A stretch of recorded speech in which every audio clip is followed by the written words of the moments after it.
Shalom anak-anak, apa kabar kalian semua pada hari ini? Nah, Mem April berharap kalian tetap sehat, tetap semangat di dalam mengikuti setiap pembelajarannya. Nah, kalian sudah mengikuti PTS. Nah, sebentar lagi kita akan masuk dalam pembelajaran yang baru. Oke? Nah, untuk mengawali pembelajaran, kita berdoa dulu, semua lipat tangannya, tutup matanya, kita bersatu dalam doa.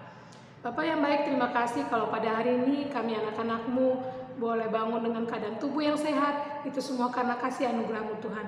Tuhan Yesus, saat ini kami mau memulai pembelajaran kami yang baru. Kiranya Tuhan berkati kami, berikan kami roh kecerdasan, kepintaran di dalam kami mengikuti pembelajaran. Terima kasih Tuhan, kami siap untuk belajar. Terpujilah nama-Mu kekal selama-lamanya. Haleluya. Amin. Nah, hari ini kita akan masuk dalam pembelajaran yang ke-10. Pembelajaran ke-10, kalian boleh lihat buku paket kalian itu ada di halaman 96 ya. Seperti biasa Mem April akan bacakan, tolong kalian simak buku paketnya supaya kalian lebih mengerti lagi ya. Kita akan mulai saja. Judulnya adalah Semua Dikasihi Tuhan. Semua dikasihi Tuhan ya. Nah, kita akan baca dari pendahuluan. Siswa dibimbing untuk mengenal kasih Tuhan dengan menanyakan kepada mereka, apakah mereka pernah ditolong Tuhan? Pernahkah kalian ditolong Tuhan? Ya, April yakin pernah ya, masing-masing berbeda momen ditolongnya. Ada yang ditolong Tuhan pada saat mau PTS, mungkin lupa jawabannya. Tuhan tolong, Tuhan ingatkan untuk berikan jawab mengingat jawabannya. Ada juga yang ditolong pada saat lagi kondisi misalnya orang tuanya lagi nggak punya uang gitu ya. Di saat membutuhkan, tiba-tiba datang pertolongan Tuhan yang tidak pernah kita pikirkan, itu pertolongan Tuhan. Dan masing-masing pasti kita punya pengalaman pribadi ditolong Tuhan ya. Misalnya juga di sini contohnya, misalnya ketika mereka sakit, Tuhan mengasihi dengan menyembuhkan mereka. Ya, pasti ketika kita sakit, siapa yang menolong? Tuhan Yesus dengan memakai perantaraan dokter, orang tua kita, obat-obatan, itu adalah perantara yang Tuhan pakai.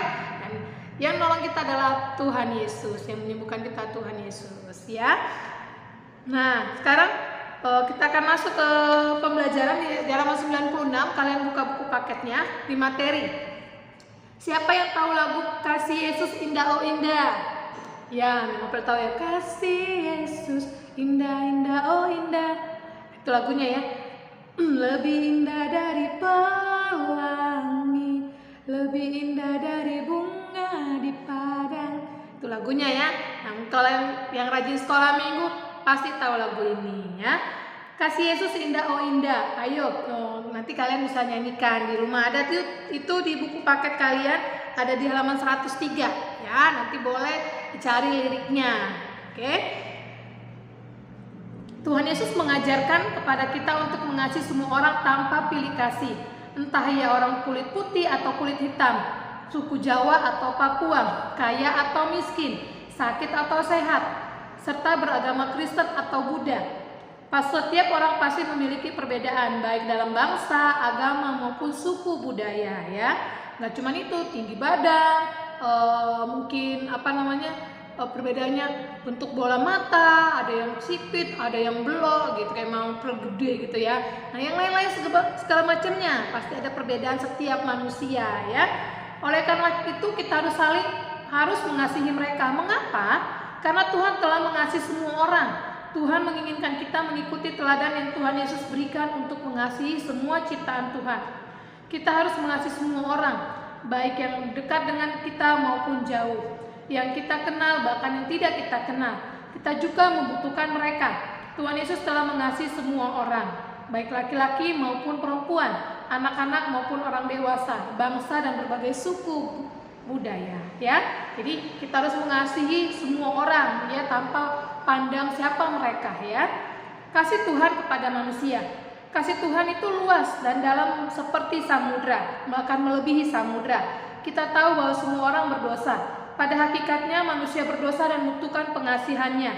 Oleh karena itu Allah telah mengaruniakan anaknya yang tunggal untuk turun ke dunia menjadi manusia dan menyelamatkan semua orang yang percaya melalui perantaraan Tuhan Yesus Kristus yang rela menderita di kayu salib untuk menebus dosa manusia.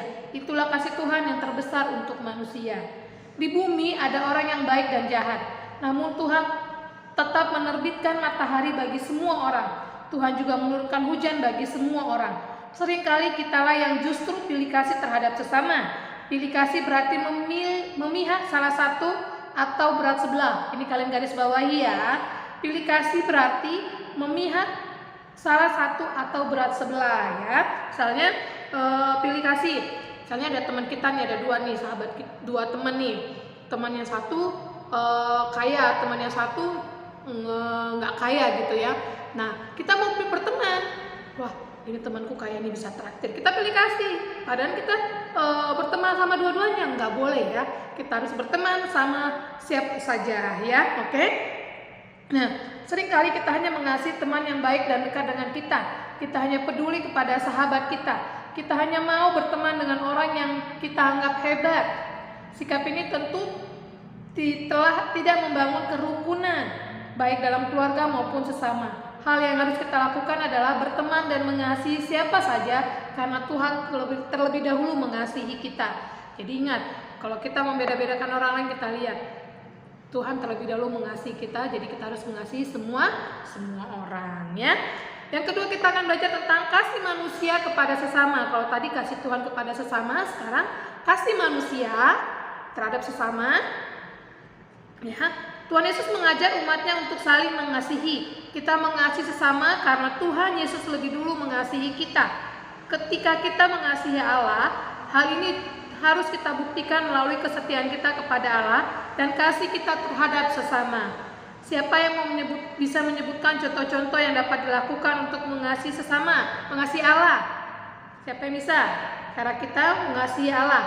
Ya, betul. Contohnya adalah rajin berdoa, memuji Tuhan, setia pergi ke gereja, mendengarkan firman Tuhan, dan melakukannya, memberikan persembahan, dan lain-lain ya. Mengasihi sama juga harus dibuktikan dalam kehidupan sehari-hari, baik melalui perkataan maupun perbuatan. Di rumah juga demikian. Kalian harus patuh, mengasihi orang tua, hormat, tidak melawan, dan membantu orang tua. Itu adalah bukti kita mengasihi orang tua kita. Orang tua kita juga sesama ya, dan kita harus mengasihi mereka. Tidak boleh melawan, harus patuh ya. Siapa yang bisa menyebutkan contoh-contoh mengasihi teman? Oh, ya Peter, good job ya. Contohnya menjenguk teman yang sakit, mendoakan teman, menghibur teman yang kesusahan, meminjamkan buku dan alat tulis dan sebagainya. Tapi jangan memberikan contekan ya. Itu bukan mengasihi teman, namanya menjerumuskan teman ya. Kalau memberikan contekan itu bukan mengasihi teman, tapi membuat teman jadi malas ya. Jadi tidak boleh, itu tidak boleh. Ada kalanya kita disakiti secara fisik oleh teman. Kita pun ingin membalas. Terkadang kita disakiti juga secara rohani, misalnya dihina, diremehkan, dihasut, ditipu, dan sebagainya. Tuhan Yesus mengajarkan agar kita tidak membalas kejahatan dengan kejahatan, tapi kita harus mendoakan orang-orang yang membenci dan menyakiti kita. Kasih yang diajarkan Tuhan Yesus adalah kasih yang sabar, murah hati, memaafkan, lemah lembut, dan tidak sombong. Kasih harus kita praktikkan setiap saat dengan melakukan contoh-contoh tadi. Ketika mempraktekkan kasih terhadap sesama, kita juga mengasihi Tuhan. Saya contoh gini, kita sebagai di lingkungan rumah, misalnya kita hanya sendiri yang Kristen seperti Mem April. Mungkin ada teman tetangga kita yang tidak senang dengan orang Kristen, bilang kata misalnya makanannya makanan babi atau yang lain segala macam ya. Misalnya orang Kristen kan begini, kita dihina, kita diejek. Kita tidak perlu membalas ya. Kita nggak perlu membalas anak-anak. Kita cukup mendoakan mereka. Kalau kita dihina, cukup tersenyum. Nah, biarkan Tuhan yang bekerja. Kita nggak boleh membalas, kita mendoakan. Tuhan ampuni mereka, karena mereka tidak tahu apa mereka ucapkan ya. Oke. Nah, dengan mengasihi sesama berarti kita mengasihi Tuhan. Ingat, Tuhan sudah mengasihi kita lebih dulu, jadi kita harus mengasihi sesama kita manusia. Siapakah sesama kita manusia? Ketika ada di sekolah, sesama kita adalah guru-guru, teman-teman, dan warga yang ada di sekolah. Kalau di rumah siapa? Keluarga kita, orang tua kita, saudara-saudara kita, itu adalah saudara sesama kita. Kalau di tetangga kita, tetangga kita, teman-teman kita, itu adalah sesama. Jadi kita harus mengasihi mereka. Oke? Setuju? Setuju. Memang yakin kalian adalah anak-anak yang hebat, anak-anak yang mengasihi Tuhan dan juga mengasihi sesama. ya. Nah, penjelasan teks Alkitab kita pada hari ini itu dari Yunus 3 ayat 1 sampai 5. Teks ini menjelaskan bahwa Yunus mengalami pergumulan karena Tuhan memerintahkan Yunus pergi ke kota Niniwe untuk menganjurkan pertobatan kepada seluruh penduduk kota, termasuk rajanya. Namun Yunus juga bergumul dengan perasaan yang jengkel, bahkan marah kepada Tuhan karena Tuhan mengampuni mereka yang bertobat. Melalui Yunus, Allah menunjukkan kasih-Nya kepada kota Niniwe. Yunus dipanggil Allah untuk memberikan pertobatan. Untuk memenuhi panggilan Tuhan dibutuhkan totalitas. Untuk bisa total, Yunus harus menyatu dengan orang yang mengutusnya, yaitu Tuhan Allah sendiri. Demikianlah Tuhan mengasihi semua orang. Tuhan mengasihi orang-orang Niniwe dengan perantaraan Yunus, ya.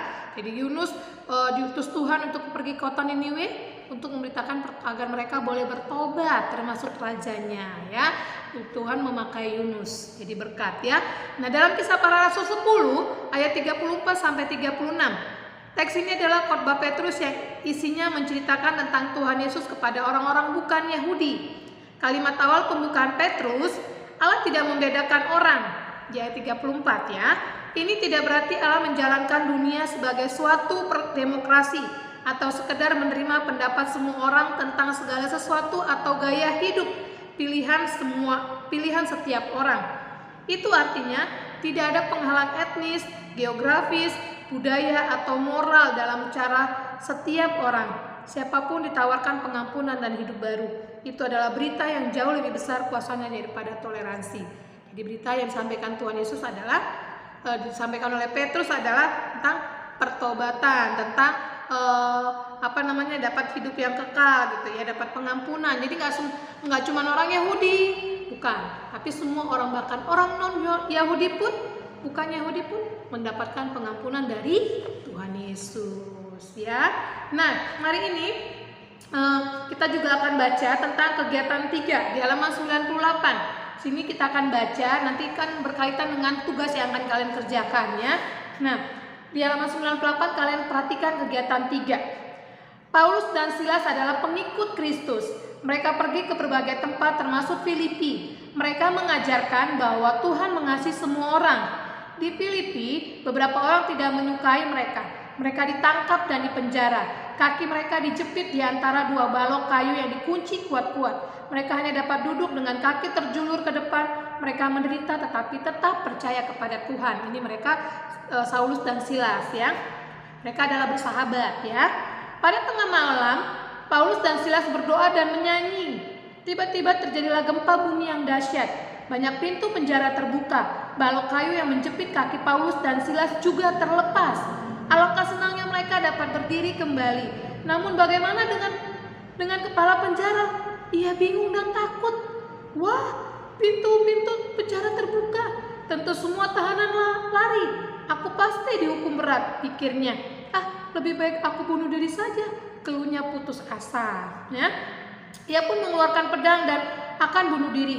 Paulus melihatnya dan berseru, "Jangan lakukan itu, kami masih di sini." Paulus berhasil mencegah niat kepala penjara. Paulus tidak ingin hal buruk terjadi kepada kepala penjara. Paulus yakin Tuhan juga mengasihi kepala penjara tersebut, walaupun ia bukan pengikut Kristus. Tuhan tidak membeda-bedakan orang, ia mengasihi semua orang. Oleh karena itu, Paulus pun mengasihi kepala penjara. Kepala penjara berterima kasih kepada Paulus yang telah mencegah ia bunuh diri. Namun ia masih bingung. Lalu ia bertanya kepada Paulus, "Apa yang harus aku lakukan supaya aku selamat?" Kata kepala penjara. "Percayalah kepada Tuhan Yesus Kristus," jawab Paulus, "maka engkau akan selamat." Lalu Paulus dan Silas menghibur dan menemaninya. Mereka menceritakan kasih Tuhan kepada kepala penjara dan keluarganya. Akhirnya kepala penjara dan keluarganya percaya bahwa Tuhan mencintai mereka. Mereka pun menjadi pengikut Kristus. Paulus dan Silas menjadi sahabat kepala penjara Filipi. Kepala penjara mengobati luka-luka mereka. Bahkan ia mengundang Paulus dan Silas ke rumahnya. Mereka pun makan bersama. Akhirnya mereka saling mengasihi. Jadi ada orang yang niat jahat, tapi ketika kita membalasnya dengan kebaikan, orang itu akan jadi percaya kepada Tuhan. Melihat kebaikan itu nyata, ya, bahwa kita nggak cuma sekedar bilang Tuhan Yesus baik, tapi nggak ada buktinya. Kita sendiri nggak bisa berbuat baik kepada orang. orang akan percaya bahwa Tuhan Yesus baik. Tapi ketika kita melakukannya bahkan kepada orang yang membenci kita sekalipun, maka disitulah kasih Tuhan nyata terbukti. Ya, oke? Memang yakin kalian bisa melakukannya dan Tuhan Yesus memberkati kalian dalam melakukannya. Ya, oke. Yang menjadi tugas kalian pada hari ini, kalian boleh lihat di halaman 104 kegiatan 3. Nah, kalian lihat itu simak cerita yang tadi, itu kotak yang di bawahnya. Nah, kalian tulis di sini. Oke, tulis Paulus dan Silas adalah kalau titik-titiknya sedikit nggak cukup di sampingnya ya. Jadi yang bisa Mem April baca. Ketika kalian mengirimkan ke GCR yang Mem April bisa baca, yang tidak bisa baca, Mem April tidak akan kasih nilai. Oke? Nah, itu PR yang pertama. Itu PR, jadi PR-nya. Jadi PS-nya adalah kalian mewarnai di halaman 106. Warnai gambar Tuhan Yesus mengasihi anak-anak segala bangsa. Itu kalian. Jadi PS-nya mewarnai PR-nya di halaman 104 ya. Oke, cukup sekian dulu pembelajaran kita pada hari ini. Biarlah Tuhan memberkati kita dan untuk mengakhiri pembelajaran kita berdoa dulu. Semua lipat tangan, tutup mata, kita berdoa. Bapak yang baik, terima kasih kalau hari ini kami diajarkan untuk mengasihi semua orang Tuhan. Bahkan orang yang membenci kami pun Tuhan, kami harus belajar mengasihi mereka. Tuhan, secara manusia kami tidak mampu, secara manusia kami tidak mungkin melakukannya. Tapi Tuhan, tolong kami agar kami boleh melakukannya ya Bapak. Bapak, biarlah kiranya berkat-Mu boleh melimpah terhadap anak-anak Tuhan. Biarlah Tuhan terus berikan mereka roh kerajinan di dalam mengerjakan juga roh setia di dalam mengerjakan disiplin, dalam mengerjakan setiap tugas-tugas mereka. Berikan mereka kesehatan Tuhan, juga roh kecerdasan kepintaran Tuhan berikan kepada mereka. Berkati juga kedua orang tua mereka yang bekerja ataupun mendampingi mereka belajar. Kiranya Tuhan juga memberkati mereka Tuhan. Terima kasih Bapak, ini doa kami serahkan di dalam Tuhan Yesus Kristus yang menjadi juru selamat kami yang hidup. Kami sudah berdoa, haleluya, amin. Oke, selamat belajar. Kiranya Tuhan Yesus memberkati.